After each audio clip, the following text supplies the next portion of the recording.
So let's say you want to use the for loop not to create like a different shaped object than the one that you put in, but you want to create the exact same object. And let's say this object is a matrix, so we have not only rows but also columns. So let's use the matrix provided by R, which is about the origin and destination of the education level of the son and the father. Or the origin is the father and the destination is the son. So this means there are 50 people from which the father and the son have the same occupational status. The first one. Okay, so let's create these nested for loops. How do they work? First we run over the rows. You can also go over the columns, it's the same.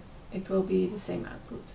If we choose the rows, so we take the sequence 1 till n row of matrix, and I'm just going to use these general terms so I can later create a function. So let me already create it, and I'll put a for loop inside, so, and I will say that this function is the expected frequencies. Yeah. Okay, so now for each row in our data, we're gonna also select the columns in this data. So we're gonna take all the columns. So if we now print I and print, or maybe we're just going to print again the matrix, and we're going to print the row I and the column J.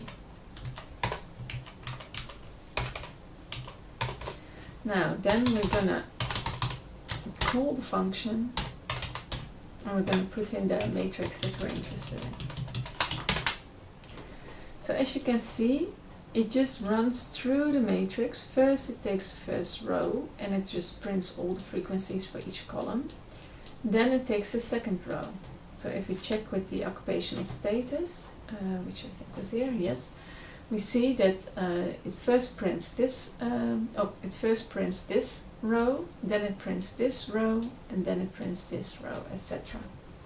Yeah, so the last print is actually 106. And indeed it's 91 and 106.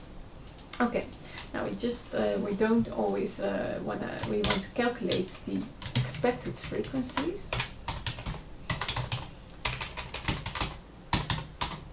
So ideally at some point we would like to save it into a matrix with the expected frequencies.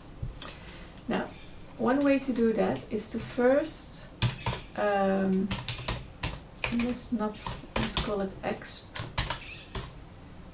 We first create an empty object that is a matrix of the same dimensions as the original matrix. So we use, and maybe we should not call it matrix because it's already reserved for this function matrix. So let's call it mat. We're going to do the n call of mat, and we're going to do the n row of mat. So now exp is an empty matrix with only zeros. Now if we would only do this, then we would just return, and let me also add the return function, exp. We would just return the matrix as it is, because we do not do anything with it. Yeah. Now, if we want to calculate the expected frequencies, we need to know the marginals and the total n. Sorry. Yeah. So the total n is the sum of the matrix. Yeah. And then the marginals are the sum, not over the mat, but over, for instance, I. And we multiply it by the sum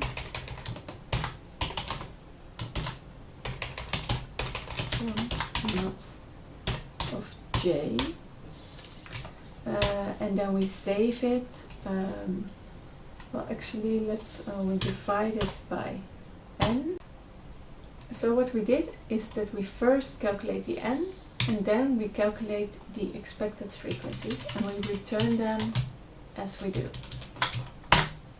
As you can see, now we contain all the cells contain the expected frequencies, and we can test this by the chi-square test.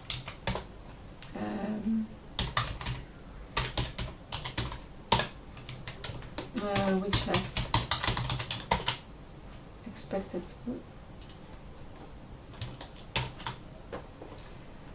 and indeed we see that these are the same numbers.